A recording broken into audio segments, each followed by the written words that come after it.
Hi guys, this is 100 Megame, and I'll be reading a wonderful fan fiction that I found online a while back. It's called 9U, and we'll be starting it, so this is going to take a bit, but I hope you enjoy, and let's get started. Life must find a way. Life must go on. The world as the scientists knew it was coming to an end. The guns were silencing. He hadn't heard a single human voice scream or cry in weeks.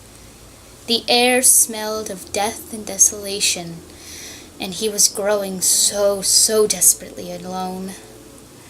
The rebels against the Chancellor's dictatorship had done well to hide him for so long. But following a siege a few weeks ago, he had not heard a single word from them. Desperately, he had tried to contact them via Morse code, but after a few days of doing so, he had given up. 8 of his experiments had already been released, and it was time for the final one to join them. And without the help of the rebels, 9 was all there would be of them. There was only so much one old toy maker could do. Creating the last-stitch punk had been hard enough on him, sapping all of his strength and keeping him incapacitated for hours after its awakening, and he was convinced one more would be the end of him.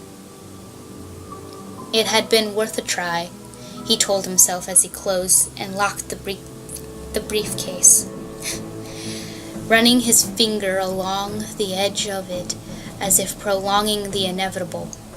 There was no telling what had happened.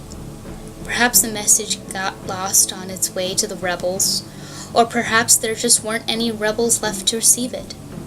The scientist rubbed his face and sighed, taking a step forward towards the machine in which a ragdoll hung, restrained by the wrists, limp and lifeless. One step caused a creak in the tentative floorboards, which echoed through the decrepit building. But there was another, and another. He froze, stumbling back against the desk as the creaking sounds grew louder and louder. Something was coming, and it was impossible to tell what. The fearful anticipation of what could have hunted him down pressed the scientist against the bench, his knuckles turning pale until the door swung open before him with little effort.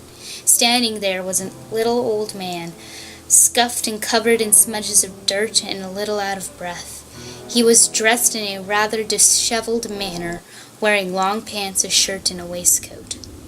Removing a gas mask from his face, with a baker boy hat to cover his thinning hair. An old colleague, a rebel. The scientist couldn't believe it. Relief sweeping over him like a wave as he stumbled forward to embrace his old friend.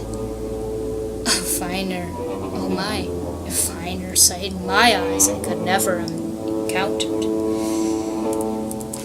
My sentiments exactly, he breathed, setting his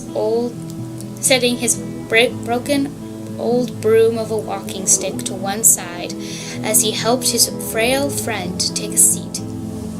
I volunteered to find you. The rebel leader received your message, but with the gas attacks, it hasn't been safe to find you for weeks. I understand. The scientist was still reeling from the relief of the situation and reached out to grip the handle of the briefcase. He set it in his lap, looking over it sadly before handing it to the old man as though it were the rarest of precious gems. I am entrusting you with the last of my research.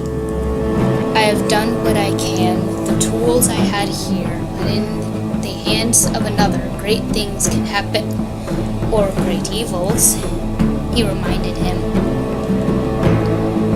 The scientist waved his hand. Brain was the last thing he wanted to think of right now. But in your hands, or those of the rebels, this is my precious gift, my gift to the world. Take it and use it. But the scientist held up his hand. I'll hear none of it.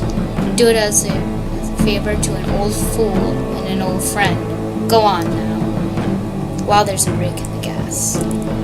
His weary old eyes widen. What about you? I'll be fine. It was the kindest lie he ever told as the scientist smiled. He would only slow him down in his current state, and his numbers were already whittled down to the very end. The rebel hesitated and took the briefcase, patting the scientist one last time on the shoulder before taking his leave out of the skeletal building. He would make sure his story would be told. The elderly scientist stared deeply into the blank optics of the limp rag doll, took in a deep breath, and let out a sigh. It was time.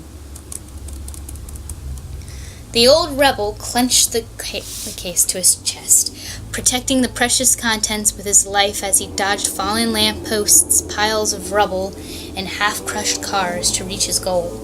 He had precious little time to reach the rebels again. Before the onset of another gas attack, his old knees creaked and buckled slightly under the stress of a prolonged sprint, but he kept pressing forward, knowing the result would far outweigh the effort. He slowed to a steady gain. When he reached the remains of a mech walker near a gorge, knowing the entrance to the rebel base was close by, he turned the case, holding it under his arm as he felt around the scrap for a lever, a handle, anything that would let him into safety. Not 20 feet away, the sound of groaning metal suddenly caught his attention, and he turned to see the mech walker burning its last remaining energy on trying to eliminate one more human from this world. It blasted a shot at him, and he darted out of the way, and behind the wall of scrap, a second shot wheezed past his ear, panicking the old man, and his grip on the case slipped. It seemed to happen in slow motion, the case leaving the touch of his fingertips tilting towards the gorge, helped along by the vacuum caused by the sheer force of the shot until it was completely beyond his grasp. "No!" the rebel yelled, slashing at the air as the briefcase plummeted into the gorge and his face fell, drained of any remaining hope and energy he was holding on to. But he couldn't lament for it for long. A third shot brought him back to the reality of the situation, and he scrambled through the maze of scrap, attempting a desperate escape from the metal monster.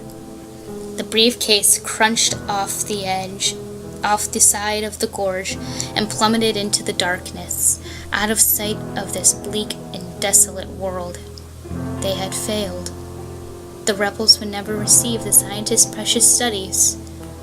Life would never go any further than the original 9. It was over.